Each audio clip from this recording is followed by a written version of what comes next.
In this video, we'll be taking a look at the timbre section of Ogun, which could be considered the heart of the instrument. The timbre section is what, in part, largely creates the sounds you hear from Ogun, which are created by combining a large amount of harmonics. The first parameter is richness.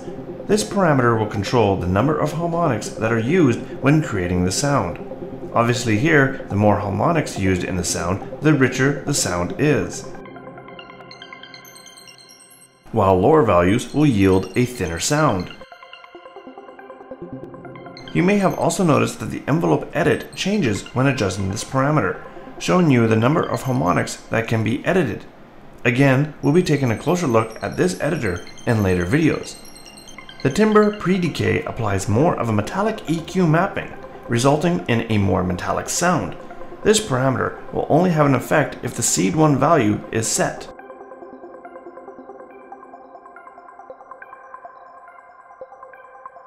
The Timbre Decay, of course, controls the amount of decay for the sound generated.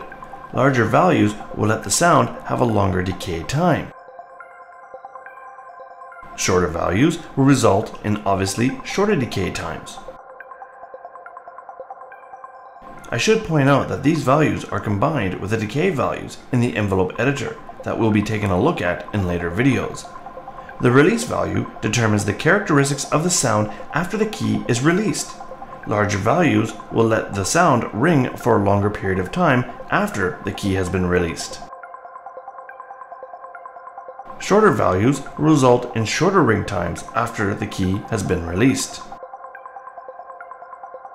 The Fullness Parameter controls the balance between the seeded harmonic spectrum and the full harmonic spectrum.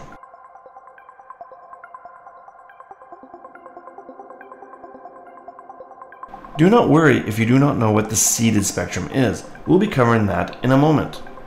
The seed 1 to seed 2 parameter, in a nutshell, controls the weighted balance between harmonic spectrum generated by seed 1 and that generated by seed 2.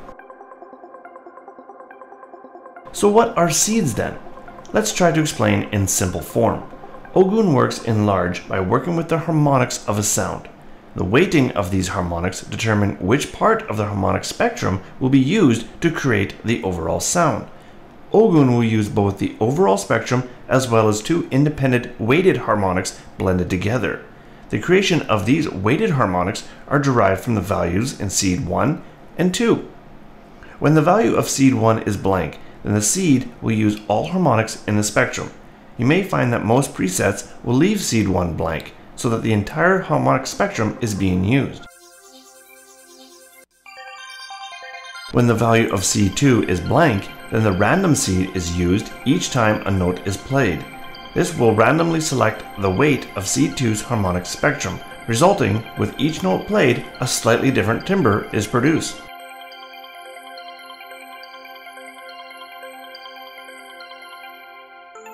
If the morphin 1 to 2 slider is more than 0% and the fullness slider is less than 100%, then seed 2 will be used to randomize seed 1. Whenever a numerical value is entered into either seed 1 or seed 2, this value is used to create a weighted harmonic for that seed, and is fixed and will be the same for each note played.